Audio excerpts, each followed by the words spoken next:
এক নম্বর তরিকা হইল তাকওয়া অবলম্বন করতে হবে। তাকওয়া কাকে বলা হয়? তাকওয়া হলো আল্লাহ তাআলার ভয়। কয় যেই ব্যক্তির ভিতরে আল্লাহ তাআলার ভয় আছে সে কোনো গুনাহ করতে পারে না, গুনাহ করতে পারে না। কয় বরকত হাসিলের এক নম্বর তরিকা হইল তাকওয়া অবলম্বন করতে হবে, সব গুনাহগুলোকে ছাড়তে হবে, সব নেকিগুলো করতে হবে। যদি আমরা তাকওয়া অবলম্বন করতে পারি তাহলে আল্লাহ পাক রব্বুল আলামিন ওয়াদা করেছেন, আল্লাহ পাক রব্বুল আলামিন আসমান জমিনের বরকতের দ্বারসমূহ আমাদের জন্য খুলে দেবেন। আল্লাহ পাক রব্বুল আলামিন বলেন, ওয়ালাউ আন্না আহলাল কুরা আমানু ওয়াত্তাকাউ লাফাতাহনা আলাইহিম বারাকাতিম মিনাস সামাই ওয়াল আরদ। আল্লাহ পাক রব্বুল আলামিন বলেন, যদি কোন জনপদের অধিবাসীরা আল্লাহ পাক রব্বুল আলামিনের প্রতি ঈমান আনে এবং তাকওয়া অবলম্বন করে, তাহলে আল্লাহ পাক রব্বুল আলামিন তাদের জন্য বরকতের দ্বারসমূহ খুলে দেবেন, আসমান জমিনের বরকতের দ্বারসমূহ খুলে দেবেন।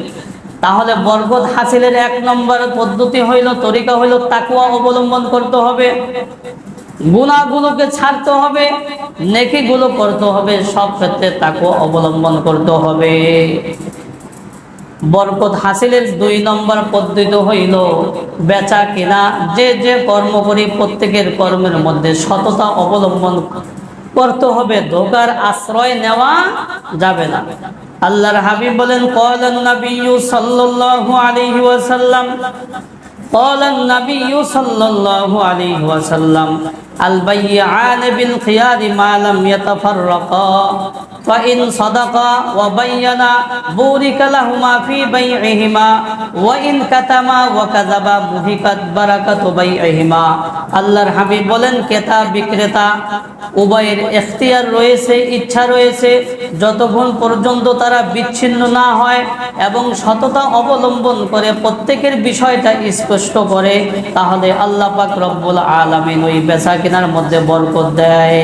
আর যদি কেউ মিথ্যার আশ্রয় নেয়, ধোঁকার আশ্রয় নেয়, প্রতারণার আশ্রয় নেয়, মিথ্যা বলে, তাহলে আল্লাহ পাক রব্বুল আলামিন ওখান থেকে বরকত উঠায় নেয়। তাহলে যে যে কর্ম করি, কেউ দোকানদারি করতেছি তো ওখানে কি করব? সৎভাবে কি করব?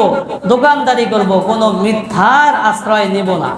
আমি অন্য কোনো কর্ম করতেছি তো কারোর সাথে মিথ্যা বলবো না, ধোঁকার আশ্রয় নিব না। সৎভাবে যদি ব্যবসা করি অনেক ফজিলত আছে না?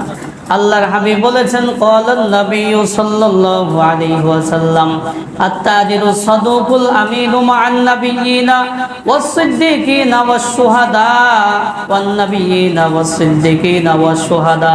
আল্লাহর হাবিব বলেন, যদি কোনো ব্যক্তি সৎভাবে সততার সহিত ব্যবসা বাণিজ্য করে আর এই ব্যক্তি যদি মারা যায়, তাহলে এই ব্যক্তির হাসর নাসর হবে নবীদের সাথে, সিদ্দিকদের সাথে, শহীদদের সাথে। ব্যবসা আমরা মনে করি এটা শুধু ব্যবসায় না, এটা একটা ইবাদত। এটা কি? একটা ইবাদত। সমস্ত নবীরাই ব্যবসা বাণিজ্য করছে, ব্যবসা এটা একটা ইবাদত।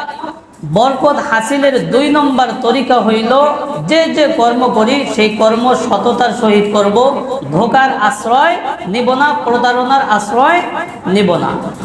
বরকত হাসিলের তিন নম্বর তরিকা হইল বরকতের দোয়া করতে হবে। কি করতে হবে? বরকতের দোয়া করতে হবে।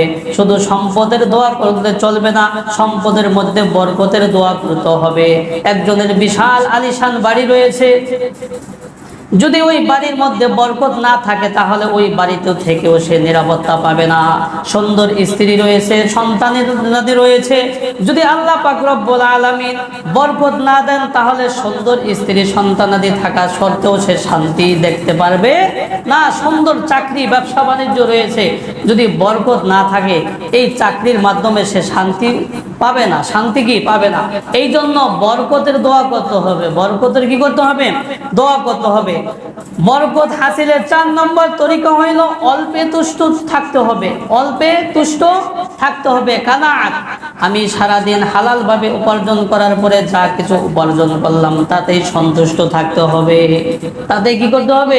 সন্তুষ্ট থাকতে হবে। হযরত শেখ সাদী রহমাতুল্লাহি আলাইহি একদিন মন খারাপ করে মসজিদে বসে রইলেন, তার জুতা নাই, টাকা নাই, যে টাকা দিয়ে সে জুতা কিনবে তার মন খুবই খারাপ। নামাজ পড়ে যখন মসজিদ থেকে বের হবেন, দেখতে পেলেন একটা ব্যক্তির একটা পা নাই, কি নাই? পা নাই।